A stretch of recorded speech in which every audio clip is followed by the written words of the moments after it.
A vítejte u mimořádného přenosu Z1 z 8. ročníku CFA Forecasting Dinner, tedy setkání ekonomů, investičních profesionálů, bankéřů a manažerů českých společností. Ve studiu ho budeme sledovat také s ekonomem Pavlem Kohoutem. Přeji vám dobrý večer. Dobrý večer. A dodám, že Forecasting Dinner se koná v Kongresovém centru České národní banky, kam se teď můžeme také živě podívat. It's my pleasure to welcome all of you here. Please start with your appetizers. And let me say a few words about what the Czech CFA Society has been doing over the last year and give credits to people who have helped us over the last year. The first thank you actually belongs to all of you who have been here for the 2009 forecasting dinner. Because of the success of this event, we were selected by the CFA Institute for the 2009 Revitalization Award. That is a great achievement for us because it means that out of the 130 societies all across the world that CFA Institute governs, we were the one who made the significant progress. And this also gave us the momentum for this year, and we hope it will culminate in this evening. V České národní bance zatím probíhá jen začátek té ceremonie. My budeme pochopitelně sledovat především přednášku. Měl by dnes vystoupit třeba Rob Carnell, Chief International Economist z ING. Tak to bude jistě zajímavé. Já se vrátím k tomu, o čem jsme teď hovořili, to znamená ta případná čínská bublina. No ono je to tam trochu i vidět, že už třeba ceny nemovitostí poměrně rychle rostou. Je to skutečně signál těch prvních problémů? No, ceny nemovitostí klesaly na přelomu roku 8 a 9. To bylo signálem recese, která v té době v Číně probíhala. To byla recese, která nebyla nikde statisticky vykázána, protože Čína pochopitelně z politických důvodů vykazuje pořád ten 9% růst, aby se neřeklo, aby nestratila tvář. A ve skutečnosti všechny ostatní údaje, například spotřeba energie, spotřeba ropy, surovin, všeho možného, na co si vzpomenete, trpělo poklesem. Potom čínská vláda zareagovala s těmi balíčky, ten vládní balíček v hodnotě 585 miliard dolarů a potom ještě ta obrovská injekce, která dosáhla vlastně asi třetiny hrubého domácího produktu. To je jako představte si, že by česká ekonomika dostala finanční impuls ve výši zhruba nějakých 12 nebo 1250 miliard korun za rok, jo, ve formě úvěru. Představte si to a zkuste si domyslet, jako kam by to asi vedlo. Uvidíme, co uslyšíme třeba dnes z České národní banky, tedy myslím pochopitelně z kongresového sálu, od řečníků. Na místě už bychom měli mít také kolegyni Ivanu Šalomonovou. Ivano, co nás dnes večer tedy čeká? A pokud je o dnešní večer, tak dnes se sem přijeli čeští i zahraniční ekonomové, kteří by se měli pokusit zhodnotit uplynulou krizi, najít z ní určitá ponaučení, východiska pro další kvartály, pro další roky, jak se vyhnout chybám, které jsme možná udělali v minulosti. Jsou tu lidé, kteří se zabývají jak matematickými modely, jak statistickým prognozováním, tak jsou tu lidé, kteří se samozřejmě zabývají fiskálními stimuly, kteří se zabývají monetární politikou. A co nás dnes večer bude čekat, tak v tuto chvíli by už měl být na pódiu připravený Zdeněk Tůma, guvernér České národní banky, a za ním pak už avizovaný Rob Carnell, což je hlavní ekonom ING banky, který bude mít určitě zajímavou 20-minutovou prezentaci. Ivano, nesmírně zajímavý program určitě. Myslíte si, že pro rok 2009 ty předpovědi často se úplně minuly? Tak myslíte si, že teď je ten obraz jasnější a že je možná jednodušší predikovat, co nás čeká v roce 2010 nebo ještě 2011? No rozhodně to jednodušší není, protože ono to nikdy není jednoduché. A když se mě někdo zeptá na to, jak to, že ekonomové nejsou schopni předpovídat to nebo ono, tak já řeknu ano, není to možné, nelze předpovídat, protože vemte si to, když jdete k lékaři, tak doktor vám taky neřekne, že během února 2011 utrpíte infarkt. Jo. Řekne vám, že máte vysoké riziko srdeční příhody, ale už vám neřekne přesné datování, kdy vás to potká. Můžete na základě toho něco dělat, nebo nemusíte. Podobně jako když ekonom varuje před něčím, co se stát může, tak vlády nebo zákonodárci můžou něco dělat, ale taky nemusí. No a pokud nic nedělají, tak to potom dopadne třeba jako v tom Řecku. Co se tedy reálně může stát? Protože on se pořád říká, ta fiskální politika, která je taková jaksi utržená z řetězu, tak může být dost problematická, ale říká se to pořád dokola, dluhy nám rostou, deficity nám rostou a zdánlivě se, tak jak dlouho to bude trvat a co se teda potom konečně stane? Tak někdy mám pocit, že termín fiskální politika se stal takovým eufemismem pro nehorázné utrácení. A v podstatě to bylo tak, že napřed měli problém banky, potom vlády nasypaly do těch bank peníze a teď mají problémy ty vlády a je otázka, kdo do nich nasype ty peníze. No, asi kdo to může být? Asi to bude daňový poplatník v těch příslušných zemích, ale pozor, tady v Evropě máme ještě tu zajímavost, že některé státy jsou na tom lépe a některé hůře, a takže teda nakonec z toho vyplývá, že tu řeckou krizi pravděpodobně zaplatí Němci. Teď už by ale na pódiu měl být také Zdeněk Tuma se svým dnešním projevem na Forecasting Internet, tak na ten čekáme. Tak se podíváme zpátky do České národní banky. Some thoughts on forecasting and related issues. Unsurprisingly, tonight it won't be any different. And again, I will start with a short opening speech. Nevertheless, those of you who were expecting exact inflation and GDP growth numbers, I will kindly ask you to refer to our latest report that was published last Friday. As it is almost certain that this is my last chance to speak to such a distinguished audience still as the governor of the Czech National Bank, I would like to use this opportunity and to discuss the forecasting process in the Czech National Bank from a little bit broader perspective. As many of you well know, it's generally recognized that central bank policies must be forward-looking. As emphasized by Milton Friedman, for example, there are long lags between the monetary policy actions and their impact on the economy.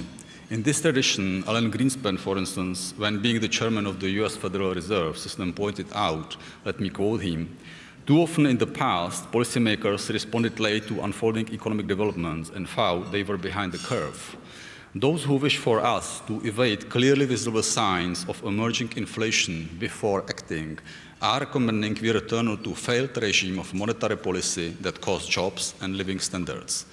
I wish it were otherwise, but there is no alternative to basing policy on what are unavoidable, uncertain forecasts." So that's Alan Greenspan. So forecast, this is a keystone for a monetary policy framework. It means inflation targeting, yet practical forecasting is pretty far from being an easy job. The rule number one in this business is that whereas a failure in the stochastic part of the forecast is still something you can live with, a failure in forecasting trend changes can cause enormous inaccuracy of the forecast. Then consequently, forecasting techniques don't necessarily have to match for any short-run movement. However, they should not fail when breakpoints in the economy are under consideration. The initially established quarterly projection model was a small-scale model belonging to the second generation of such models. It was thus relatively simple and arguably missed many important links in the economy. Nevertheless, it was already quite close to the state of the art among the inflation targeting central banks around the world, and intense work has been in progress to build a higher generation model. As a result, from July 2008, the Czech National Bank's forecast is based on latest general equilibrium model, which is fully based on micro specifications. Of course, expert judgment and short-term analysis still play an important supplementary role in the design of the final forecast. It's worth mentioning that the development of our forecasting system has been part of the wider evolutionary process that the Czech inflation targeting regime has gone through. The first years of the new regime were not easy, included frequent numerical target misses. Nevertheless, the Czech Republic enjoys low inflation, and inflation expectations seem to be firmly anchored at low levels at present. Monetary policy decision-making is rule-based and transparent, thereby enhancing the credibility of the Czech National Bank. Let me conclude with the statement that the forecast-based monetary policy framework seems to be fully allow an independent central bank to commit credibly to its long-term goal of price stability, and this certainly means a lot. Thank you very much for the attention and enjoy the evening in the premises of the Czech National Bank. Thank you. Se mnou je tu dnes můj první host, kterým je Michal Knap, člen představenstva společnosti OVB Alfinance. Dobrý den. Dobrý den. Vy jste člověk, který je z praxe, na rozdíl od lidí, kteří tu dnes mluví o ekonomii často z teoretické roviny. Jak vaši poradci, kteří se den co den setkávají v podstatě tváří tvář s klienty, s těmi, na které dopadá ta krize, jak vnímají aktuální situaci? Já myslím, že tu situaci vnímají tak, že mají větší zodpovědnost za své finanční prostředky, za ty rodinné, řekněme, prostředky. A jak vlastně jsme mohli zatím registrovat, tak se zvýšil zájem o poradenství, o konzultace, o vypracování finanční analýzy, konkrétních finančních plánů pro rodinný rozpočet, řeknu-li. Co bylo pro vaše poradce během té krize, která nebyla vůbec jednoduchá, nejtěžší? Já myslím, že práce poradce se v krizi nebo mimo krizi nemění. To je pořád stejná. To znamená, analyzují se potřeby, analyzují se možnosti, analyzují se rizika, která lze či nelze méně či více ošetřit finančními produkty. Takže řekl bych, že na faktické práci, na tom provedení se nic nemění. Akorát, jak jsem říkal, zvýšila se aktivita, my jsme tomu rádi. V médiích se už často mluví o oživení, mluví o něm i světoví ekonomové. Vnímají ale to skutečné oživení už i vaši lidé? Bych tady použil výsledky ankety, kterou jsme zorganizovali vlastně z Czech CFA Society, kdy byli dotazováni odborníci z řad CFA a někteří naši vybraní poradci. A tam právě podle těch výsledků se ukázalo, že víceméně ta krize je již za námi. Na místě už by měl být Rob Carnell, tak uvidíme. The news out of the United States was another fantastic quarter of growth, I guess. If you don't mind the quality of the growth being really dreadful, if inventory build is all you really care about, then it's great. That's really where we are right now. The difficulty is that a lot of the things that have been driving growth are not going to continue. And in the next few slides, I'm going to run through one element of how we look at forecasting. It's nowhere near as sophisticated as the previous speaker's speech about inflation forecasting. We take a very much a kind of a seat of the pants, back of the envelope approach, but it suits us, it works okay.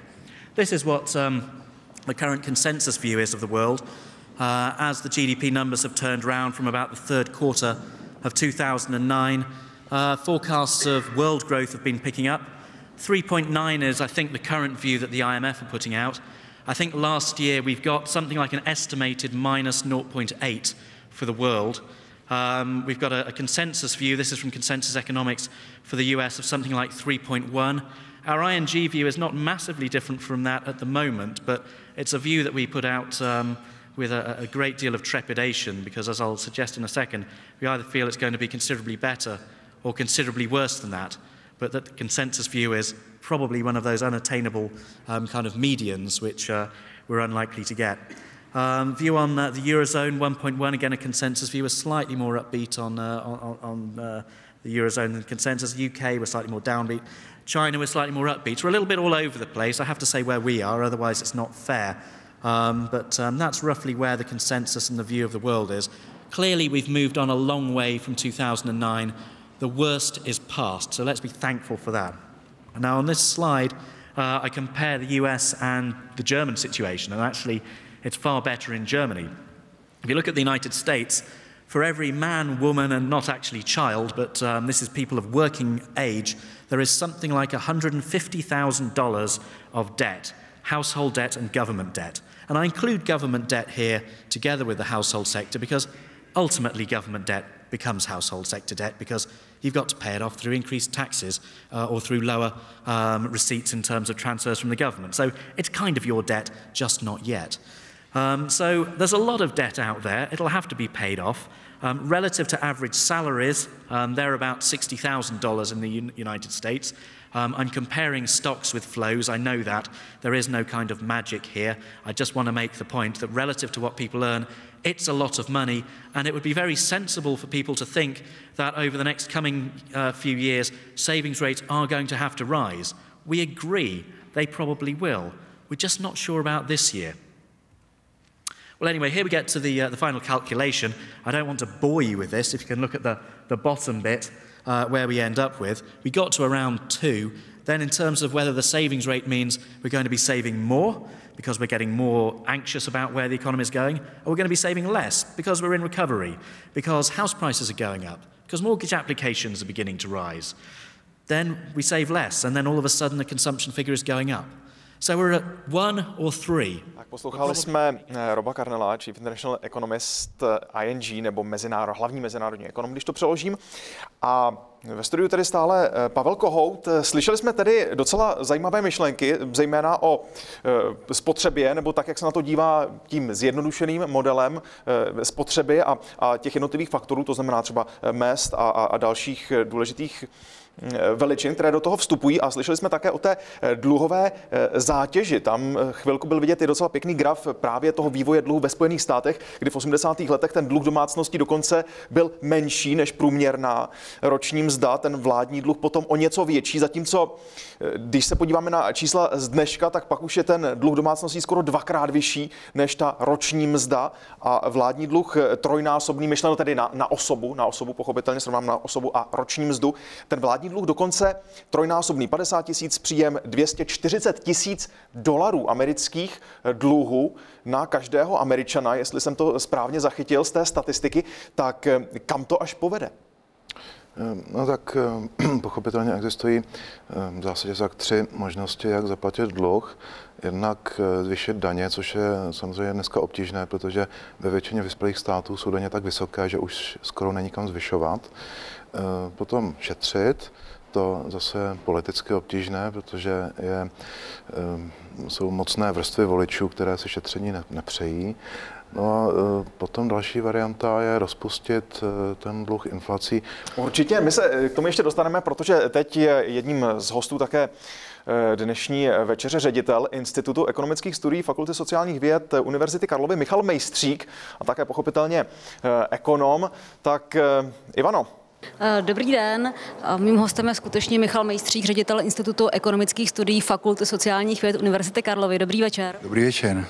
Vzhledem k tomu, o čem je forecasting dinner, jak se ohlíží i zpět na hodnocení krize, pokud si promítneme události, které předcházely krizi, to znamená nízké úrokové sazby, problém subprime hypoték, hodně peněz v ekonomice, které mohly být investovány i do projektů, které nenabízely tak zajímavý poměr, v podstatě výnos versus riziko. Z čeho všeho se můžeme poučit a čeho bychom se měli vyvarovat? No, já mohu říci, že zrovna teď ta poslední vystoupení potvrdila, jak se revanšují ti současní, jak si přednášející vůči těm bývalým. Teď se připomínalo vystoupení právě v roce 2007, kdy se říkalo, no, my jsme v té době měli medvědí prognózy, ale stejně jako se ukázaly jako moc optimistické právě proto, že vlastně v té době byly ty peníze hrozně levné a ještě ten známý tlak vlastně na prosazování těch subprimes, to znamená těch neboditních hypoték spojený s obrovským růstem vlastně ceny nemovitostí, tlačilo vlastně ty poměry loan to value, to znamená hodnota úvěru k hodnotě zástav prostě neustále výše a výše, ale netlačilo to tím, že by vlastně lidé spláceli, ale vedlo k tomu ten proces, že zvyšovala se hodnota zástav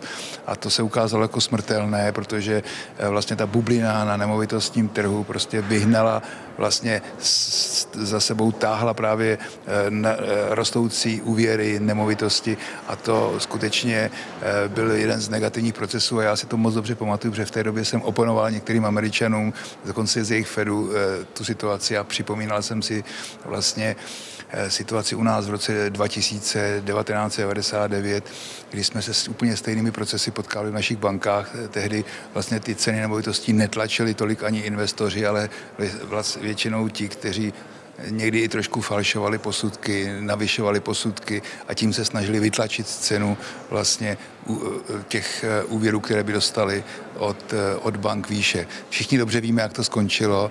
Já už jsem se v té době na to poučil a nicméně ty naše diskuze v té době s profesory z Georgetownu, z Washingtonu a tak dále se ukázali, že Američané si hrozně silně věřili, ale Češi poučení konec konců ne náhodou tou krizí prošli daleko klidněji. Předávám slovo zpět, protože Forecasting Dinner dnes předává také cenu vítěznému týmu v rámci soutěže Investment Research Challenge a tu právě dnes předává CFA Society. Soutěž pro studenty Investment Research Challenge vyhlašuje prestižní institut CFA. Ten sdružuje po celém světě téměř 100 000 členů. Česká odnož Czech CFA Society, která funguje od roku 2002, má zatím 110 členů. Další stovky ale na získání unikátního certifikátu čekají. Do Investment Research Challenge 2009 se přihlásilo 5 týmů složených z 3 až 5 vysokoškolských studentů. 3 soutěžní týmy se pak účastnili finále. Během klání využívali studenti moderní metody investiční analýzy podniku. V závěru pak museli podat zprávu o skutečné veřejně obchodované firmě tak jako opravdoví analytici. Při práci spolupracují studenti s investičními profesionály, se společnostmi obchodovanými na burze i s firemními sponzory. Autenticitu dodává soutěži i etický kodex a standardy profesionálního jednání CFA institutu, které musí všichni soutěžící dodržovat. We'll be presenting the diplomas to all of them.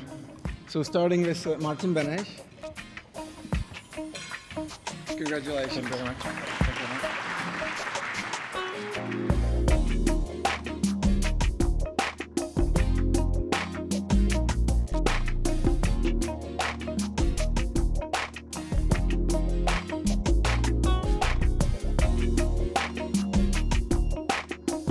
I just would like to ask very briefly the winning team how they believe it was useful for them for their future career.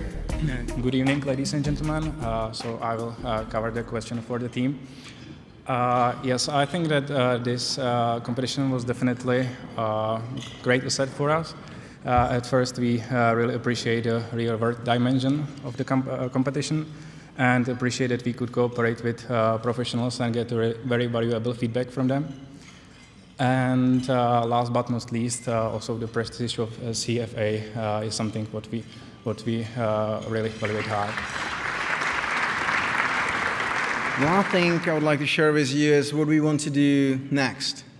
Obviously, this year it was just a starting point. It was a pilot round, which we are happy we completed successfully. On behalf of the organizers.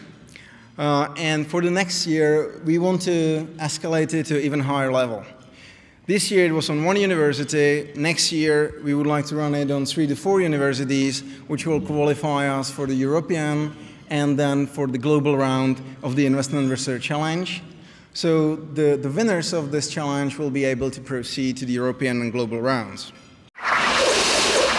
A dalším hostem je Petr Koblec, ředitel Pražské burzy cenných papírů Praha. Dobrý večer. Dobrý večer. A pane Koblice, jak vy se díváte vůbec na souvislost mezi vývojem cen cenných papírů, obchodování na burzách a vývojem té reálné ekonomiky?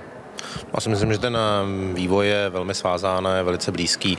Co se obvykle děje, je, že ty indexy na burzách o něco předcházejí vývoji té reálné ekonomiky. Bylo to vidět již v roce 2007-2008, kdy reálná ekonomika vlastně ještě vykazovala relativně dobrá čísla, ale analytici už mluvili o zhoršení a podle toho se vyvíjely světové indexy. Co byste v tuto chvíli zpětně označil za chybu, které bychom se měli do budoucna všichni v podobě vlád vyhnout?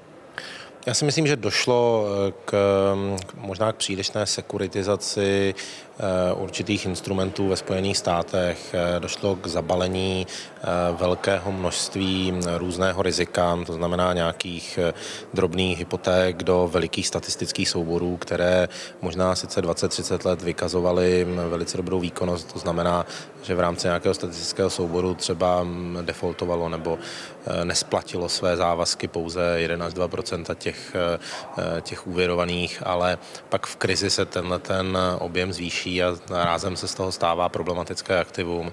A ten svět, já bych řekl, celý risk management, správa rizik všech finančních institucí na celém světě si možná polevili ve vývoji a ve vymýšlení nových, sofistikovanějších modelů risk managementu. Ty modely jsou 10, 15, 20 let v zásadě podobné a vycházejí z podobných matematických teorií. A ten obrovský nárůst těch derivátů, těch sekuritizovaných instrumentů v posledních 5 letech, který je logický, protože jsou stále výkonnější počítače, které dokážou spočítat stále komplikovanější instrumenty, jak se nebyl reflektován dostatečně dobře v kvalitě toho risk managementu. Děkuji vám za rozhovor. To byl Petr Koblic, ředitel pražské burzy cenných papírů Praha z Forecasting Dinner 2010. My zatím děkujeme, Ivano, a Pavel Kohout ve studiu. Tak z toho, co jsme slyšeli, Michala Mejstříka, ten naznačil takový ten problém, kterému se také říká někdy válka s bankami, ale k tomu ještě, co říkal guvernér Tůma, tak ten se zmiňoval o inflačním cílování, zmiňoval se také o monetární politice. Myslím si, že tohle je docela pravda, že Česká národní banka patří mezi ty z centrálních bank, které zvládly poslední dramatická 2 léta nebo 3 roky poměrně velmi slušně, což se nedá říct například o některých jiných bankách, a velké problémy právě velké pnutí je v rámci eurozóny, protože tam se inflačně cíluje v podstatě velmi rigidně, tak aby inflace nepřesáhla 2%, což je ten oficiální cíl Evropské centrální banky. To pochopitelně může vyhovovat některým zemím, ale nemusí to vyhovovat všem. My máme na místě také teď připraveného snad dalšího hosta, Jiřího Rusnoka. Ivano. Prezident Asociace penzijních fondů České republiky. Dobrý večer, pane Rusnoku. Všichni mluvíme o tom, že je potřeba začít stahovat likviditu z trhu, nicméně nabízí se otázka, kdy najít ten vhodný okamžik, jak ji začít stahovat a v jaké míře. Tak já myslím, že na to není generální odpověď. Na to je samozřejmě poměrně složité najít tu pravou rovnováhu a velice to závisí na konkrétních podmínkách v konkrétní zemi. Já myslím, že jsme zaznamenali například poslední týdnu zprávu, že britská centrální banka se rozhodla nepokračovat v tom nabízení likvidity, které doposud velmi masivně prováděla. Naopak jiné centrální banky dále pokračují v takovýchto opatřeních. Je to skutečně o určité, řekl bych, citlivosti toho, kdy najít ten správný okamžik. Není na to jednoduchá odpověď. A jak tedy hledat vůbec tu tenkou nit mezi, dejme tomu, stabilním, udržitelným hospodářským rozvojem a situací, kdy už na trhu může začít vznikat nová bublina, protože ta hrana nebo to ostří je velmi tenké? Já myslím, že dneska už přece jen jsme poučenější, že centrální banky mají velmi sofistikovaný aparát, který je schopen na těch trzích identifikovat včas různé poruchy. V podstatě se dá říct, že ty bubliny vždycky nějakým způsobem souvisí s nějakou expanzí v úvěrech. Samozřejmě záleží, jestli to jsou úvěry pro soukromý sektor nebo státy, a vždycky souvisí tedy s nějakou extrémní mírou zadlužení nějakých klíčových ekonomických subjektů. Takže v tomto směru já myslím, že těch indikátorů je dost a rozhodně teď asi máme daleko k nějakým bublinám, pokud se díváme na vyspělé země. Samozřejmě jiná situace může být v Číně nebo v takovýchto zemích. Pane Rusnoku, děkujeme za rozhovor a já z České národní banky vracím slovo zpět do studia. Pane Kohoute, tak jste to slyšel, k těm bublinám máme tedy daleko. My jsme se také bavili o inflaci, tak myslíte si, že skutečně, a mimochodem také byla zmínka v prezentaci Roba Carnella o tom, že inflace vůbec teď není problém, tak s tím souhlasíte? No, podle toho, jak definujeme inflaci, protože inflace má více různých tváří, více způsobů, jak je na ně možné se dívat. A pokud to zúžíme na index spotřebitelských cen podle té úzké definice, tak to v podstatě opravdu není v současné době problém. Ale když se podíváte na různé měnové agregáty, což jsou čísla, která vyjadřují objem peněz v ekonomice, tak tam zjistíme, že ta inflace je přítomná, že dokonce může být někde i dvojciferná, prostě protože peněz je čím dál tím více. Dvojciferná třeba v kterých zemích? No tak jako třeba i v některých západoevropských zemích. Evropská centrální banka sama doslova pumpuje peníze do oběhu dvojciferným tempem. To málo kdo ví, protože se to málo publikuje. Většinou se soustředují média na tu inflaci ve smyslu spotřebitelských cen. Také to je zajímavý pohled. No, my zjistíme také možná, jak se na to dívají poradci, protože to nám třeba prozradí Vladislav Severa z Ernst & Young. Vedoucí partner pro transakční poradenství společnosti Ernst & Young. Dobrý večer, pane Severo. Spousta zemí, spousta vlád se nyní potýká s obrovskými fiskálními deficity. Vytváří to v podstatě prostředí možná politické a fiskální nejistoty. Jak toto všechno dopadá právě na fúze, akvizice, na rozhodování firem o nových investicích? Tak samozřejmě, že společnosti nebo investoři by neradi investovali do prostředí, které přináší nejistotu. A ta nejistota může souviset buď se zadlužením státu nebo zadlužením bank v daném státě, ale také s nejistotou v oblasti zdanění, protože každá transakce se plánuje na dlouhou dobu dopředu a nikoliv na dobu krátkou, ale na dobu minimálně třeba 3 až 5 let. A daňové zatížení a jistota ohledně daňového zatížení je velmi důležitá pro rozhodování o transakcích, takže nejistota nepřispívá transakcím. Vy jste mluvil především o daních, přesto se ale teď hodně v médiích diskutuje především veřejný dluh. Jak Ernst & Young vůbec vnímá problematiku vývoje států, jako je Řecko, Japonsko, Velká Británie, Španělsko? Tak samozřejmě, že selhání státu na veřejný dluh by bylo velmi nešťastné, protože ten stát má své věřitele, kterými to přineslo sekundární nutnost selhání anebo nějaké restrukturalizace na jejich straně a tím pádem ta vlna těch selhání by se mohla zase prohnat celou ekonomikou a mohlo by nastat něco podobného, co jsme viděli během roku 2008, což by rozhodně nebylo šťastné pro někoho. A může mít na aktivitu v oblasti fúzí a akvizic mít vliv i případná regulace třeba ve finančním sektoru, tak jak ji naznačuje v Americe prezident Obama? Pokud by se ta regulace dotkla schopnosti bank poskytovat například akviziční úvěry nebo úvěry na rozvoj podnikání, tak pak nepochybně. Pokud by to byla jenom regulace typu zvýšení dohledu nad rizikem banka nebo nějaký detailnější monitoring rizika bank, tak taková regulace by naopak byla, myslím si, vítána. Our next speaker is the Group Chief Investment Officer at Schroders and non-executive director of Pool Reinsurance Company. Previously, he served as Executive Vice President of State Street Corporation and as Group Chief Investment Officer and Vice Chairman of State Street Global Advisors. Prior to that, Alan was Managing Director of State Street's London office. He also chairs the Advisory Council for the CFA Center for Financial Market Integrity, and he's also, quite importantly for us here in Prague, Chairman of the American Foundation, which raises funds for Sergei EI. Thank you, George. Now, this being a dinner, it comes with 3 courses. And I'm supposed to talk a little bit about the credit crisis and some of the lessons from that, and I will do that, but do that fairly quickly. For the main course, though, I want to talk about the need for a new paradigm. And this is where I will get into the area of forecasting, but I don't just want to think here about forecasts, but about what we do with forecasts, because that's where I think the industry needs to change. And then we're going to have a change of dessert. So although I'd be happy to talk about the 7 regulatory sins, instead, this being a forecasting dinner, I want to be a little bit more specific about some of the forecasts that we would be making. Much of the focus in terms of risk in our industry has always been about investment management risk. And the big lesson from the credit crisis was that really was only part of the story. We needed to think about credit, counterparty, and operational risk in a way that most institutions were not doing so before. We needed to think about rating agencies. We needed to think about the conflicts inherent in the rating agency model. We needed to think about market measures of risks. The rating agencies were arguably so far behind the curve in terms of recognizing the deteriorating credit situation that you actually had to be very observant as to what was going on in terms of credit default swap spreads to get you a better feel of what was going on in the credit picture. And we saw that a moment ago with slides showing the ballooning of Greece's credit default swap spread. And we needed to think about our clients.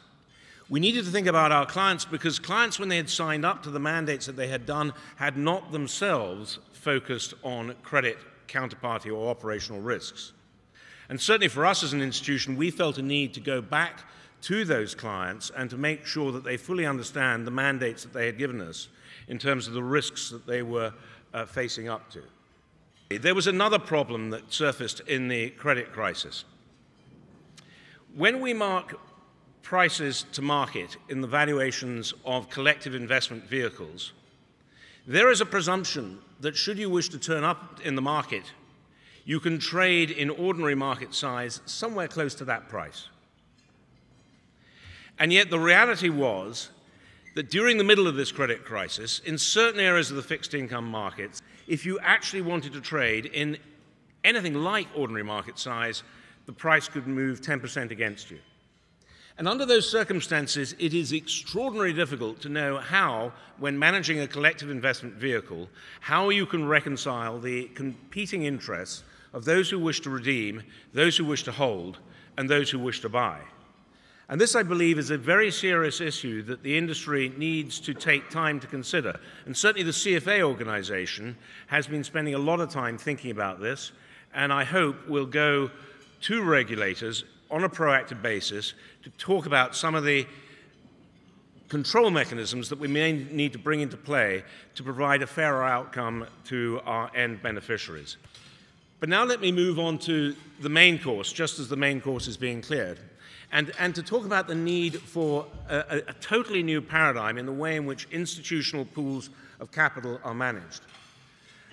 I've been in this industry not for 40 years, but I've been in it for 4 decades, and I'm afraid I have reached the inevitable conclusion that the best practice standards applied today are badly flawed.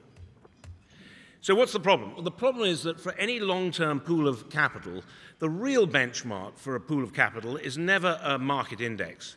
The ultimate benchmark is always the liabilities that you're trying to pay, whether it's a pension fund, whether it is an insurance company, or whether it's an individual savings pool meant to pay, for example, for college education.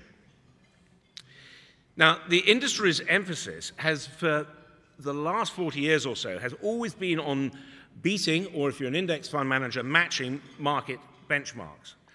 And along with that is an implicit statement that we want the market return. We're either trying to earn the market return or we're trying to beat the market return. Worse than that, parts of our industry focus on peer groups, but I'll put that entirely to one side. What I want to focus on for a moment is whether we're right to assume that we want the market return. So this is what goes on in our current world today. It's a sort of very level field. People go out and do strategic asset allocation studies, and the answer is almost always the same, or almost. You know, it changes at the margin. But asset allocation structures are incredibly static. And yet the world that we live in has been amazingly dynamic. Do you not think that it is completely extraordinary that in a decade when we saw asset prices move in such a roller coaster path as we have done over the last 10 years, that institutional asset allocation structures barely changed at all? I think that's extraordinary. And this is why. This is what we've been doing. We go and do an asset allocation study, and the output of that is some kind of strategic benchmark, some kind of normal portfolio. So then we come up with an implementation around that. We decide we're going to do bits of it passive, bits of it active. We go and look for a whole bunch of fund managers. We give them the money, and we monitor their results. And then we repeat it every 3 to 5 years. If that sounds sensible, I want to put it to you, it's as sensible as the Flat Earth Society. And here's why. We've got the 80-20 rule completely around the wrong way. We're spending the majority of our governance budget controlling risks to the strategic benchmark that fell out of the asset allocation study, and those risks are generally small. And we only intermittently manage the risks from the benchmark to the liabilities we're actually trying to pay, pensions, insurance claims, and those are the large risks. And worse than that, the forecasted returns we used in our strategic asset allocation study were virtually useless. We wrapped ourselves around with a comfort blanket which had very little value to us at all. Now, this process that we engage in today, where we have these virtually static asset allocations, is tantamount to saying that our risk appetite doesn't change as our wealth changes, or that it also doesn't change as forecasted returns change. The first is unlikely, the second is crazy. The moment you start thinking about risk appetite in a more dynamic sense, you begin to have to think about what is going to drive your risk appetite. Is it going to be your wealth, or is it going to be future returns? Because it turns out there's an inverse relationship between the two. When things like equities outperform things like bonds, you tend to get rich. But when they do that by a wide enough margin, future returns tend to decline. So what's going to govern your risk appetite? I would suggest that's going to be dictated by things like the regulatory environment you're in. Are you an insurance company? Are you a pension fund? And things like the strength of the covenant with the sponsor behind the ultimate fund. Now, all of this is a big challenge for the industry. If you accept the fact that it is simply crazy to have the kind of static asset allocation processes that we have today, It's arguing that asset managers and everybody else involved in the process, consultants and clients, need to change what they're doing today. They need to turn the 80-20 role on its head. Firms which have organized themselves in very specialist silos need to start thinking about multi-asset skills, asset allocation type processes, think of the fund as a whole, think about real-world outcomes, think about delivering a return which is not something over a market index, but is inflation plus 5, for example, something which might actually help pay a pension. It's a big sea change, huge change to the roles for almost everybody out there.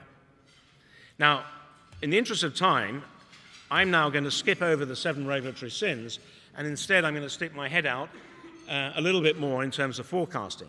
But I was always taught that when giving forecasts, you should either give a price or a date, but never both. And at this time, and for the first time, I bring to you something I have resisted doing for 36 years in this industry. For 36 years, I've resisted the temptation to say that this time it's different. But this time it is different. It really is different. And here's why. The engine of economic growth, I put to you, post-World War II, has been the global growth in credit and the US consumer in particular. And I believe that the credit crisis has knocked a very big stake through both of those hearts. We therefore have to think about where global economic growth will come from in the future. And the obvious place to look is towards the emerging world, towards the BRIC countries, for example, and also potentially post-Copenhagen still to climate change. But there is a lesson coming to us out of Dubai, there's a lesson coming to us out of Greece, and that is this.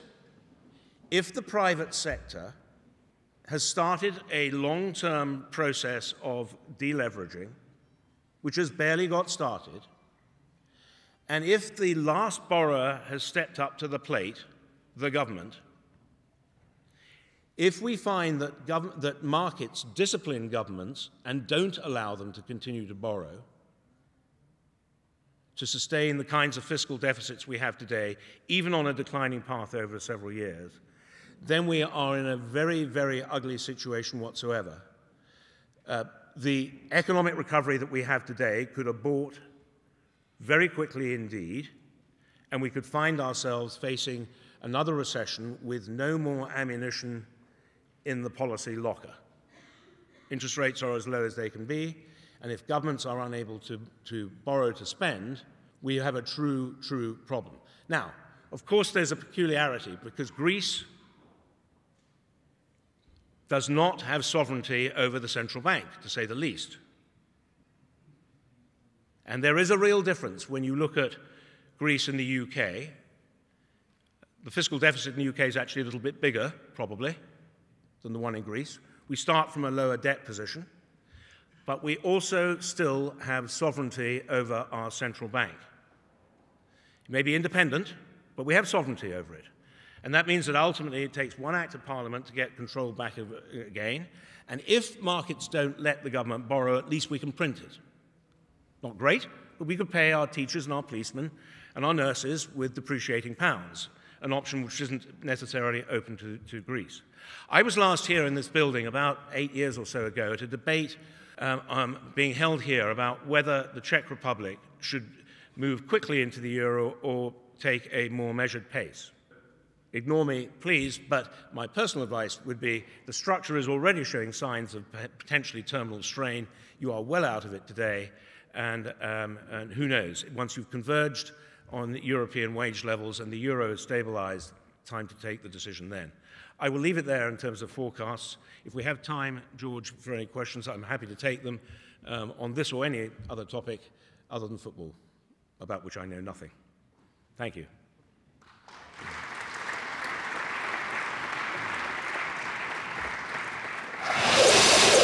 Dalším hostem je Petr Kříž, partner PricewaterhouseCoopers Česká republika. Dobrý večer. Dobrý večer.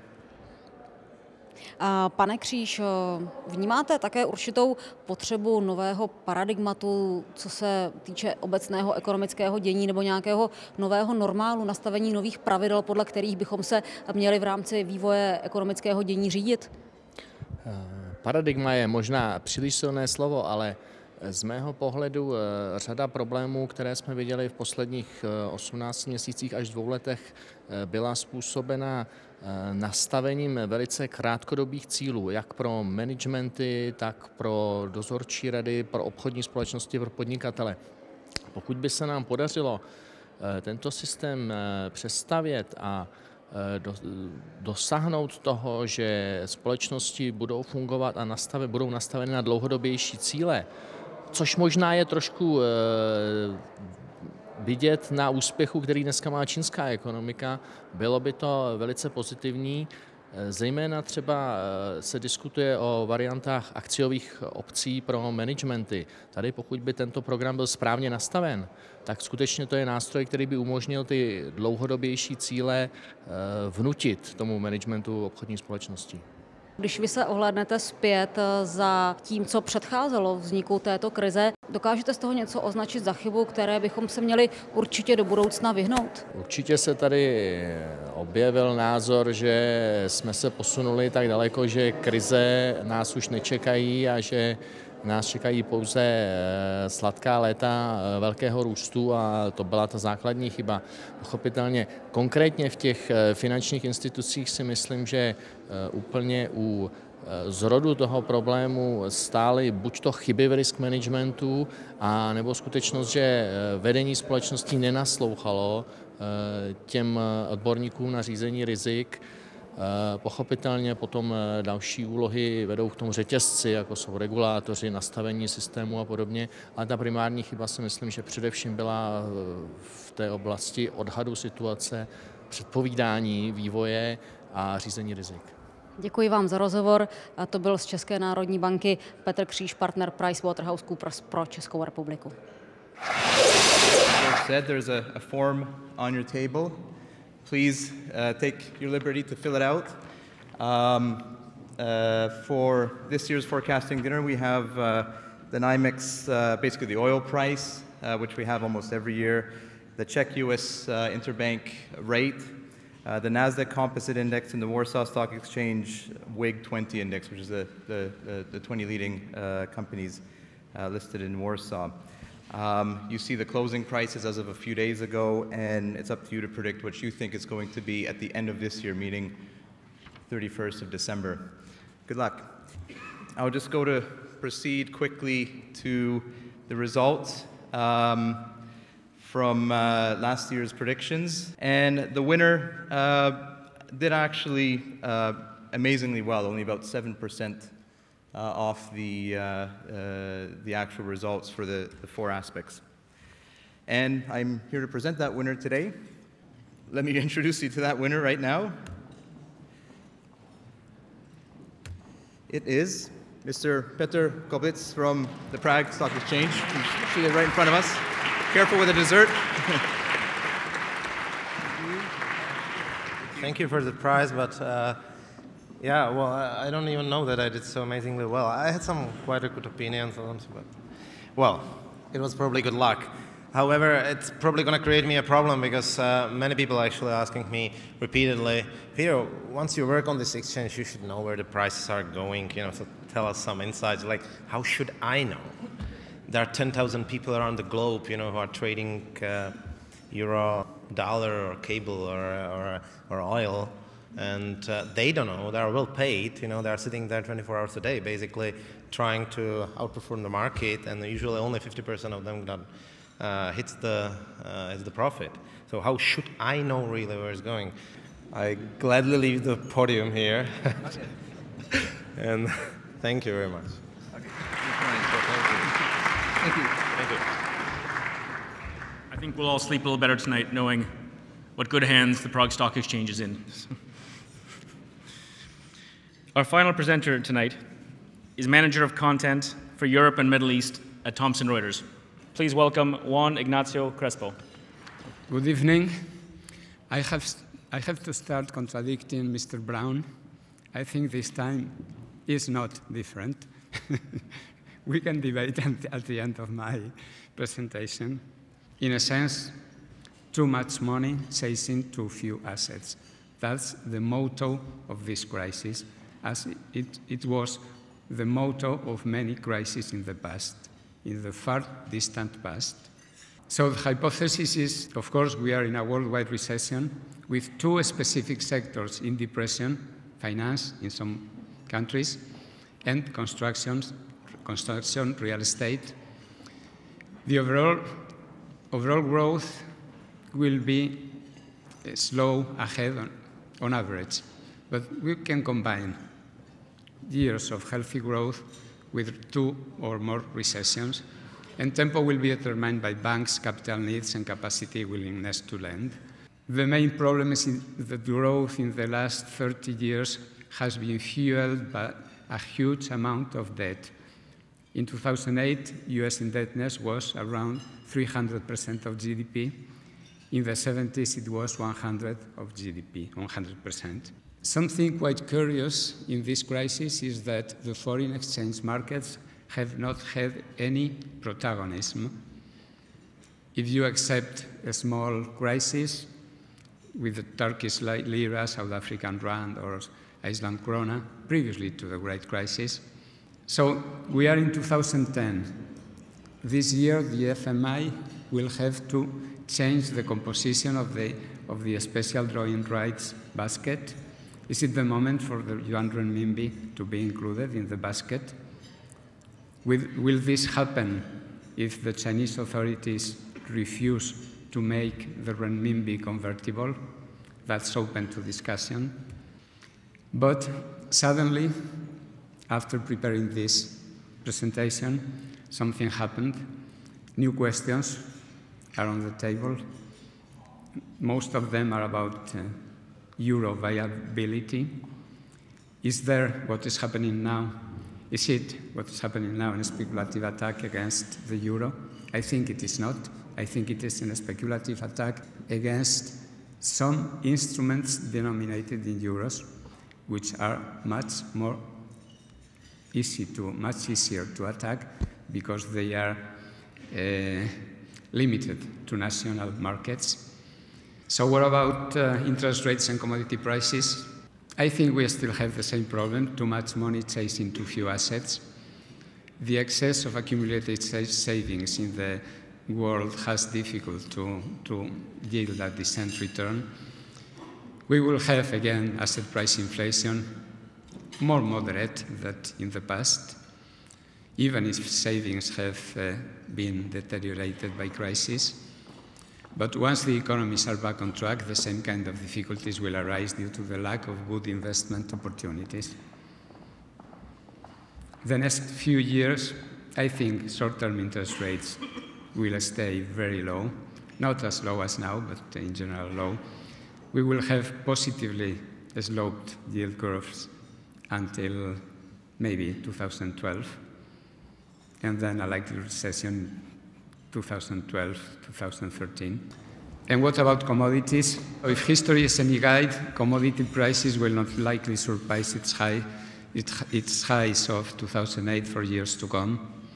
And oil prices will top $90 per barrel for very short periods in coming years.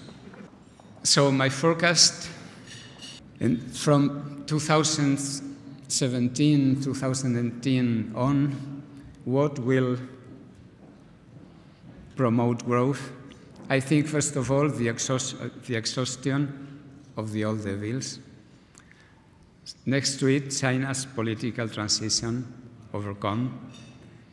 And finally, new technology applications. And of course, the banking system finally recapitalized. Ernest Rutherford used to say the old science is either physics or stamp collecting. What I have done this evening is salt collecting. So thank you very much. Good night.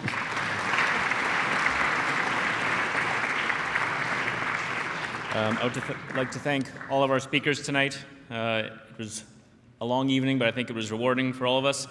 For the speakers, it will be rewarding that they will all get one of our traditional crystal balls to help them in their future forecasting endeavors. We'd also like to thank the media partners, Economia, Z1 Television, and the Fleet Sheet's Final Word, which also joined us this year. Hopefully we'll see you again next year. Thank you very much.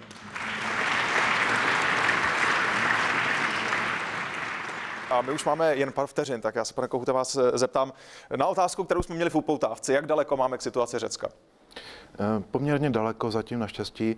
Řecko bylo v naší situaci někdy tak v 80. letech, kdy mělo dluh podobný našemu, takže u nás to může trvat ještě tak 10, 15 možná let, v lepším případě 20 let, než to doženeme. Tak to jste mě trošku na závěr uklidnil. To byl Pavel Kohout, ekonom. Já vám děkuji. Naschledanou. A náš přenos z prestižního setkání ekonomů a manažerů Forecasting Dinner 2010 se tedy chýlí ke konci. Mě najdete také na Facebooku, stejně jako stránku televize Z1. A záznam pořadu vám nabídneme v reprízách a najdete ho také na našem videokanálu youtube.com/Z1TV. Na viděnou.